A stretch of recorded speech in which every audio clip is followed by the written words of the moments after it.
Hey everyone, and welcome back to the Wealth Explainers Podcast. I'm your host, Sally, and today we're talking about something a little less numbersy and a little more human. Think about this. Have you ever been out to dinner with a group of friends, and when the bill comes, one person instantly pulls out a calculator to split it evenly, including tax and tip, down to the penny? And then there's another friend who says, "Oh, don't worry about it. I'll just Venmo you later." Which one are you? Or maybe you have a friend who always seems to have it all together. They talk about their investments, their retirement plan, or a smart purchase they just made.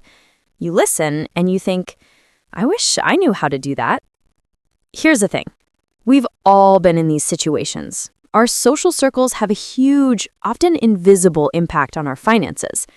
We're not talking about asking your friends for a loan or asking them to be your financial advisor. We're talking about the power of influence. The idea is simple. The people you spend the most time with shape your habits, your mindset, and even your bank account. Think about it this way.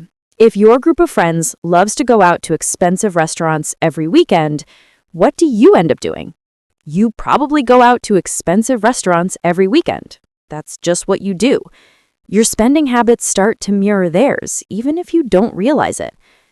But what if you had a friend who is all about finding great deals? Or maybe they're into cooking at home together as a way to save money and hang out.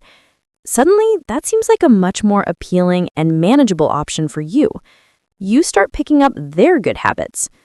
This isn't about judging your friends. It's about being intentional. When you surround yourself with people who have a healthy relationship with money, it starts to rub off on you. Let's get practical. How does this actually work? 1, you learn through osmosis. You pick up things just by being in their presence. Your friends who are great with money are probably talking about it, even in casual conversation. They might mention an app they use to track their spending, a new saving strategy they're trying, or a mistake they made and learned from. These aren't lectures. They're just bits of information you absorb. You hear them discuss how they're saving up for a down payment on a house, and suddenly that goal doesn't seem so far out of reach for you either. It makes you realize that saving isn't a magical act. It's something real people do. 2, you get a new perspective. Money-smart friends can offer a fresh perspective without even meaning to. Let's say you're considering a big purchase, like a new car. A friend who is good with money might ask you simple but important questions, like, have you budgeted for the insurance and maintenance costs? Or what's your plan for paying off the loan? They're not telling you what to do, but their questions force you to think about the bigger picture and consider things you might have overlooked in your excitement. 3, they can hold you accountable, gently. Accountability doesn't have to be a lecture. It can be something as simple as a friend saying, "Hey, let's go for a walk in the park instead of grabbing drinks again tonight. It'll be a nice change of pace."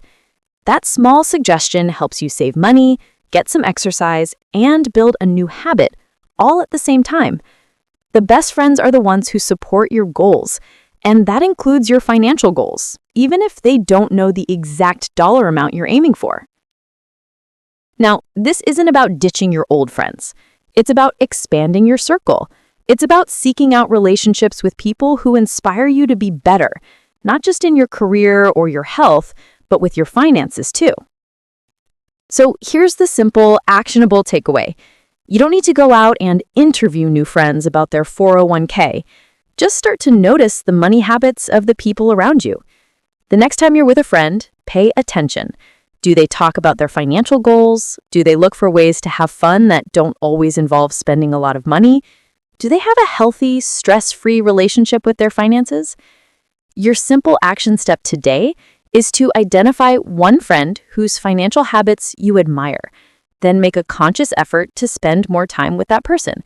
Maybe you suggest a coffee instead of a fancy dinner, or you ask them for a book recommendation on personal finance. Open the door to a different way of thinking. You'll be surprised at how much you can learn just by listening and observing. Remember, your financial journey isn't something you have to do alone. Your social circle is one of your most valuable assets. Choose it wisely. Thanks for listening. For more smart financial management tips, head over to WealthExplainers.com. We've got articles, tools, and resources to help you take control of your money and build a more secure future.